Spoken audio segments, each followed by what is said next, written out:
सास का दहेज। स्नेहा के बेटे की शादी शिल्पी से होती है। शिल्पी दहेज में हर सामान लेकर आती है जो पहले से ही स्नेहा के घर होता है। ये सामान स्नेहा के पापा ने उसे दिया था। अरे शिल्पी, मेरा टीवी क्यों हटाया? क्यों हटाया मतलब? अरे बड़ा और अपडेटेड टीवी है ये।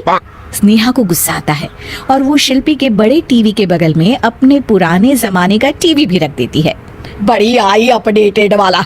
अरे बहुत सारी तेरी जैसी बहुओं को जानती हूँ मैं, जो घर से लाए सामान का रौब दिखाती है। ये ना समझ के हम भिखारी हैं। देख ले, हमारे पास भी टीवी है। ओहो, जो करना है वो करो। कोई मेहमान आएगा तो हंसेगा कि एक ही जगह दो दो टीवी। हंसने दे, दुनिया भी तो देखे कि सिर्फ तू नहीं, मैं भी दहेज लेकर आई थी। अब यही हाल हर सामान का हो जाता है।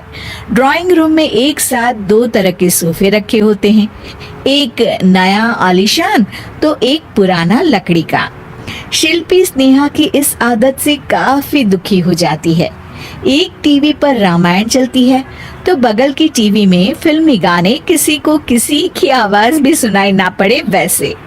घर के दूसरे सदस्य भी सास बहू की इस आदत से परेशान हो जाते हैं। एक दिन स्नेहा की बहन उसके घर आती है और घर का नजारा देखकर हैरान हो जाती है। कहीं पुरानी फ्रिज के बगल में, कहीं नई फ्रिज तो कूलर के ठीक ऊपर एसी। अरे स्नेहा, ये तूने घर की क्या हालत बना रखी है? बहू रानी, तू तो नए जमाने की लड़की है, फिर घर को कबाड़ी बाजार सा कैसे सजा रखा है? नया फैशन है क्या? देखिए ना मौसी, माँ जी अपना पुराना सामान निकालना ही नहीं चाहती। वो सोचती है कि उनका ही सामान घर में रहेगा। अरे बहन, तू इस मामले में ना बोल तो ही अच्छा है। मैंने बहुत सी बहुओं को देखा है अपने लाए सामान पर सास को धौंस दिखाते, और मैं भला किसी की धौंस को क्यों सहन करूं? मेरे पास तो सारा सामान है, और वैसे भी क्या कहते हैं, ओल्ड इज गोल्ड। अब क्या था, शिल्पी ये सुनते ही भड़कती है और जोर जोर से चिल्लाने लगती है।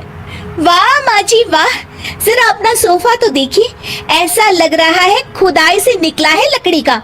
और मेरा सोफा देखिए कैसे लेदर की चमक और गुदगुदा सा है। अरे आपका तो पुराना धुराना सा है। शिल्पी देख, मेरे पिताजी ने जो दिया है वो उनकी निशानी है, उसके बारे में मत बोल। तू तेरा सामान ले जाकर अपने कमरे में रख ले। क्यों क्यों? मैं अपना सामान क्यों कमरे में रखूं? और जो मेरे ससुराल आए वो यही कहे, ओ कितना ओल्ड फैशन घर है। दोनों की बहसा बहसी में मौसी सर पकड़ लेती है। तुम दोनों जब देखो तब लड़ती रहती हो। मैं तो चली किचन में बादाम का शरबत बनाने। सुन, बादाम का सिलबट्टा जो मेरी माँ ने दिया था उसमें पीस लेना। तो शिल्पी बोल पड़ती है। मौसी कसम है आपको, आप मेरे पापा की दी मिक्सी में ही बादाम पीसिएगा।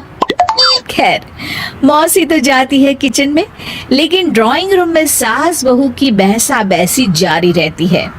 तभी शिल्पी को गुस्सा आ जाता है और वो अपने पापा के दिए सोफे पर जाकर जोर से बैठती है, लेकिन तभी सोफा जोर से आवाज कर टूट जाता है। हे भगवान, ये क्या हुआ? ये सोफा कैसे टूट गया? बेटा, अब समझ में आया ओल्ड इज गोल्ड क्यों कहा जाता है। टूट गया ना तेरा सोफा। तभी किचन से जोर से आवाज आती है और मौसी काली पीली होकर किचन से बाहर निकलती हैं। शिल्पी, तुम्हारी कसम के चक्कर में मैंने बादाम के लिए मिक्सी का उपयोग किया था, लेकिन जैसे ही प्लग ऑन किया, अरे मेरा ये हाल हो गया। और भरोसा करो आजकल की चीजों पर।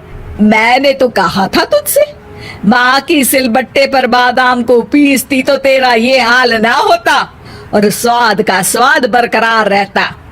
अरे जब सब चीजें घर में थी तो क्या जरूरत थी तेरे पापा को सामान देने की?